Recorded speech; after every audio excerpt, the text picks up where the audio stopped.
பாரதிய ஜனதா கட்சியை பொறுத்தவரை பொங்கல் பரிசு தொகை என்பது காலம் காலமாக ஆண்டாண்டில் மக்களுக்கு கொடுக்கக்கூடிய ஒரு பரிசு. எல்லா ஆண்டும் கொடுக்குறோம்.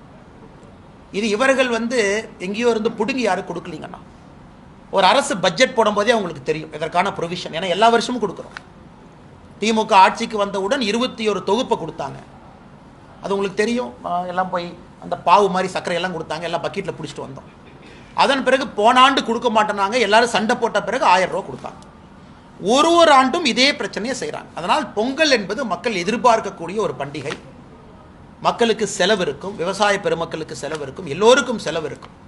ஆனால் இவங்க பொங்கலுக்கு பரிசு தொகை கொடுக்க வேண்டும். ஏன்னா இது நம்ம இன்னைக்கு நேற்று இல்லை. இவங்களுக்கு நிதிச்சுமை ஃபினான்ஸ் மினிஸ்டர் இன்னைக்கு தான் தெரியுமா? தங்கம் தென்னரசனுக்கு.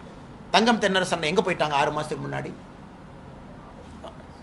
லெஜிஸ்லேட்டிவ் அசம்பிளியில் பட்ஜெட் தாக்கல் செய்யும் பொழுது தங்கம் தென்னரசனுக்கு நம்பர்ஸ் தெரியாதா? இல்லை அவங்க தேர்தல் வாக்குறுதி கொடுக்கும்போது நம்பர்ஸ் தெரியாதா? எல்லோருக்குமே தெரியும். 1 லட்சம் கோடி ரூபா கடன் வாங்குறீங்க. போன ஆண்டு 90,000 கோடி கடன், இந்த ஆண்டு 1 லட்சம் கோடி ரூபா கடன் வாங்க போறீங்க. வாங்கக்கூடிய கடன் என்ன சார் பண்றீங்க? தெரியாம நான் கேட்குறேன். நீங்க வாங்குற கடனை என்ன செய்றீங்கன்னு தயவு செஞ்சு சொல்லுங்க. வாங்குற இவ்வளவு கடன் வாங்கி உங்களால் 1000 ரூபா கொடுக்க முடியலன்னா என்ன நீங்க நடத்தி கொண்டிருக்கின்றீர்கள்? 2000 ரூபா கொடுக்க முடியல. ஆனால் பாரதிய ஜனதா கட்சியினுடைய வழக்கறிஞர் பிரிவு அவங்க போராட்டத்தில் இறங்கியிருக்கிறாங்க. விவசாயிகள் பிரிவு அவங்க போராட்டத்தில் அவங்க இறங்குவாங்க. ஸோ எல்லா அமைப்புகளுக்கும் நாங்கள் அறிவுறுத்தி இருக்கின்றோம். இதை மக்கள்கிட்ட எடுத்துட்டு போங்க. இவர்கள் பொங்கல் பரிசு தொகை கொடுக்கும் வரை திமுக அரசை நீங்கள் விடக்கூடாது என்று வலியுறுத்தி இருக்கின்றோம். ஆனால் இந்தியாவில் பாரதிய ஜனதா கட்சியை சாராத ஆட்சிகள் எத்தனையோ நடக்குதுங்கண்ணா. எல்லா ஸ்டேட்லையும் நடக்குது. எந்த மாநிலத்திலும் எழுப்பாத ஒரு புகாரை இங்க இருக்கக்கூடிய நம்முடைய அமைச்சர் பெருமகன் அவங்க எழுப்புறாங்க. PM ஸ்ரீ ஸ்கூல், அந்த 16,000 பள்ளிகள் நம்முடைய பிரதமர் கொண்டு வந்ததே புதிய கல்விக் கொள்கையினுடைய அம்சமாக, தனியாக கொண்டு வரலைங்கண்ணா. அதாவது பள்ளி கல்வியினுடைய தரத்தை உயர்த்த வேண்டும் என்பதற்காக PM ஸ்ரீ பள்ளி, அதில் 16,000 பள்ளிக்கூடம். எல்லா மாநிலத்துக்கும் சொன்னாங்க நீங்கள் வேணுங்கிறத கேளுங்க, நம்ம கொடுக்குறோம்.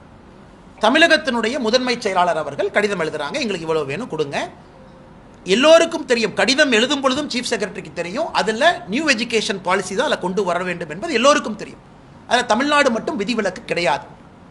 அதே போல் சர்வசிக்ஷா அபியானில் எங்கேயுமே நம்ம ஃபிக்ஸ் பண்ணல. சர்வசிக்ஷா அபியானுக்கு தான் அமைச்சர் பேசுகிறாங்க. SSAவை பொறுத்தவரை, அதாவது எந்த அந்த காம்பனண்ட்டாக இருந்தாலும் கூட யாரும் எங்கேயும் சொல்லலை, நீங்கள் புதிய கல்விக் கொள்கை ஏற்றுக்கொள்ளவில்லை என்றால் மத்திய அரசு உங்களுக்கு கொடுக்கக்கூடிய பட்ஜெட்டை கட் பண்ணிடுவாங்கன்னு எங்கேயும் சொல்லும். ஆனால் ஒரு விஷயத்தை புரிஞ்சுக்கணும், புதிய கல்விக் கொள்கையில் பல காம்பனண்ட் இருக்குங்கண்ணா. பல காம்பனண்ட் ஸ்ட்ரீம் லைனிங். உதாரணத்துக்கு நீங்கள் ஸ்மார்ட் மீட்டர், மத்திய அரசு அவங்க இன்னைக்கு ரிஃபார்ம் சொல்கிறாங்க பவர் செக்டாரில். இந்த ரிஃபார்ம்ஸ் நீங்கள் செஞ்சீங்க அப்படின்னா நாங்கள் இவ்வளோ பணம் கொடுப்போங்கிறாங்க. செய்யலினா பரவாயில்ல, நீங்கள் பணம் கிடைக்காது, உங்கள் வேலையை நீங்கள் பார்த்துங்க, நீங்களே செய்யுங்க. ஏன்னா நீங்கள் எலக்ட்ரிசிட்டி ஒரு டிஸ்காம் ஒரு எலக்ட்ரிசிட்டி ஏஜென்சியும் பார்த்தீங்கன்னா லட்சம் கோடி ரூபாய் லாஸில் இருக்குது. லட்சம் கோடி ரூபாய் டான்ஜெட்கோ உட்பட. அதுக்கு மத்திய அரசு சொல்கிறாங்க நாங்கள் பொறுப்பை ஏற்றுக்கிறோம், கவலைப்படாதீங்க, நாங்கள் உங்களுக்கு ஃபண்டு கொடுக்குறோம், கான்ஸ்டியூஷன் படி நாங்கள் கொடுக்க வேண்டும் என்கின்ற அவசியம் இல்லை, அரசியலமைப்பு சட்டத்தின்படி பணம் கொடுக்க வேண்டும் என்கிற அவசியம் இல்லை. ஆனால் பவர் செக்டர் ரிஃபார்முக்கு நம்ம கொடுக்குறோம், ஆனால் நீங்கள் ரிஃபார்ம் பண்ணுங்க. அதையும் எப்படி பழி போடுறாங்கன்னா மத்திய அரசு எலக்ட்ரிசிட்டி பில்லை ஏற்ற சொல்கிறாங்க.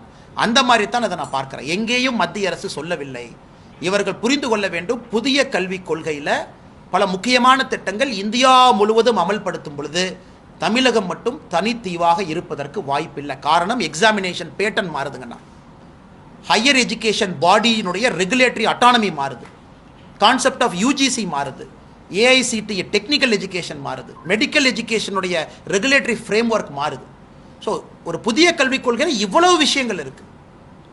அதில் ஒரு விஷயம் 2 மொழி கட்டாயம், 3வது மொழி ஆப்ஷனல். அதாவது தாய்மொழி கட்டாயம், ஆங்கில மொழி கட்டாயம், தமிழ் மொழி கட்டாயம், ஆங்கில மொழி கட்டாயம், 3வது மொழி ஆப்ஷனல். இது ஒரு காம்பனண்ட், இது மெயின் காம்பனண்ட் கிடையாதுங்க.